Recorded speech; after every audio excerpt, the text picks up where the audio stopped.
আসসালামু আলাইকুম। ফেসবুকে আমরা যে রিলসগুলো আপলোড করি, এই রিলসগুলো এখন নিজেই ভাইরাল হবে। ফেসবুক এমন একটি সেটিং আপনাকে, আমাকে, আমাদের সবাইকে দিয়ে দিয়েছে, যে সেটিংয়ের মাধ্যমে আপনি ইচ্ছে করলেই কিন্তু আপনার ভিডিওটি ভাইরাল করার সেই সেটিংটি অন করে রাখতে পারেন এবং অন করে রাখলে ফেসবুক নিজেই সেটি কিন্তু ভাইরাল করে দেবে। সেক্ষেত্রে আপনাকে কিন্তু ফেসবুকে নিয়মিত রিলস আপলোড করতে হবে যদি আপনি মনিটাইজেশন পেতে চান। সো ভাইরাল যে সেটিংটি, সেই সেটিংটি অন করার জন্য আপনি ওই যে উপরে প্লাস আইকনে ট্যাপ করবেন। ট্যাপ করে এখানে দেখুন post, story, reels, live, note. এখানে আপনি এই যে রিলস অপশনটি, এই রিলস অপশনে ট্যাপ করে আপনার গ্যালারিতে নিয়ে যাবে। সেখানে গিয়ে আপনি যে ভিডিওটি আপলোড করবেন সেই ভিডিওটি এখানে সিলেক্ট করে নেন।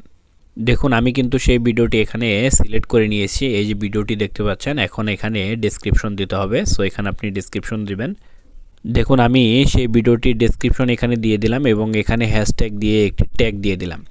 ট্যাগ দেওয়ার পর আমরা কি করি, এই যে নিচের সেটিংগুলো যে রয়েছে, এই যে নিচের সেটিংগুলো রয়েছে, এই সেটিংগুলো আমরা এক এক করে করার পর দেখুন অনেকগুলো সেটিং কিন্তু রয়েছে। এই সেটিংগুলো করে তারপর আমরা শেয়ার নাওয়ে ট্যাপ করে আমরা এই ভিডিওটা কিন্তু আপলোড করে দিই। কিন্তু এখানে ছোট্ট একটি সেটিং রয়েছে, যে সেটিংটি যদি আপনি করেন তাহলে আপনার ভিডিওটি দেখতে সুন্দর লাগবে এবং ভিডিওটি ভাইরাল হবে, যাকে আমরা এই যে বলি থাম্বনেল। এই যে দেখতে পাচ্ছেন, আপনার ভিডিওর উপরে একটি গ্যালারি আকৃতির চিহ্ন রয়েছে, এই অপশনটিতে ট্যাপ করবেন।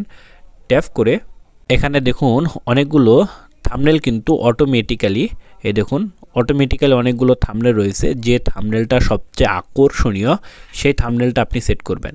সেট করার জন্য সেই থাম্বনেলের উপর আপনি ট্যাপ করবেন। আপনি ধরুন এই থাম্বনেলটি দিতে যাচ্ছেন, এটির উপর আপনি ট্যাপ করবেন। সো এটির উপর যখন আপনি ট্যাপ করবেন তখন এই থাম্বনেলটি কিন্তু হয়ে যাবে। যে থাম্বনেলটি আপনার কাছে সবচেয়ে আকর্ষণীয় মনে হবে, যেটা দেখলে মানুষ এই ভিডিওর উপর ক্লিক করবে, সেরকম থাম্বনেল কিন্তু আপনি এখানে দিবেন। আপনি চাইলে একটি থাম্বনেল ফেসবুকে আপলোড করার জন্য বানিয়ে এই যে অ্যাড ফ্রম গ্যালারি, এখানে ট্যাপ করলে আপনার গ্যালারিতে নিয়ে যাবে। সেখানে গিয়েও কিন্তু আপনি থাম্বনেল অ্যাড করতে পারবেন। এই ভিডিওর একটি ভিডিও ভাইরাল হওয়ার জন্য কিন্তু থাম্বনেল অনেক গুরুত্বপূর্ণ একটি বিষয়। এই ভিডিওতে আমি এই থাম্বনেলটি দিয়েছি, এটি কিন্তু দেখতে অনেক সুন্দর দেখাচ্ছে। আমি যদি এখানে অন্য একটি থাম্বনেল দিই, ধরুন এই থাম্বনেলটি দিলাম, তাহলে কিন্তু দেখতে ভালো দেখাচ্ছে না। আমি এই থাম্বনেলটি দিলাম, দেখতে কিন্তু অনেক ভালো দেখাচ্ছে না। কিন্তু আমি যখনই এই থাম্বনেলটি দিব তখন মানুষ একটু হলেও কিন্তু দেখতে চাবে যে ভিডিওতে আসলে কি দেখানো হয়েছে। কিন্তু আমি যদি এই থাম্বনেলটি দিই তাহলে কিন্তু মানুষ বুঝবে না যে এখানে আসলে এই ভিডিওতে কি রয়েছে। সো আপনি রিলস আপলোড করার সময় এই জিনিসটি সবসময় খেয়াল রাখবেন এবং এই কাজটি করে দেবেন, তাহলে আপনার ভিডিও ভাইরাল হতে পারবে, যেটা ফেসবুক নিজেই কিন্তু দিয়ে দিয়েছে। সো এই ছিল আজকের ভিডিওটি কেমন লাগলো অবশ্যই কমেন্ট বক্সে কমেন্ট করে জানিয়ে এরকম ভিডিও সবার আগে পেতে চ্যানেলটি সাবস্ক্রাইব করে পাশে থাকবেন।